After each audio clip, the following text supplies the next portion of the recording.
ఎండాకాలం మంచిదండి, తింటే బాగా నీరు కలకాయి. చూడండి ఎంత బాగుందో, చిన్న కాయ అయినా సరే బాగా వచ్చింది నీట్గా. చూడండి ఇక విత్తనాలు ఏం చేస్తామంటే మేము విత్తనాలు ఎండ పెడతాం, ఎండబెట్టి ఒక్కొక్క గింజ లేదు ఇలా తరుక్కొని పూసేస్తాం అనమాట.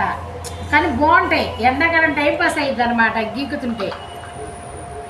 మేమేం చేస్తామంటే గోడకు రుద్దుతాం, విత్తనాలు తీసుకెళ్ళి గోడకి ఇలా రుద్దామనుకో బాగా ఆరిపోతాయి, బాగుంటాయి.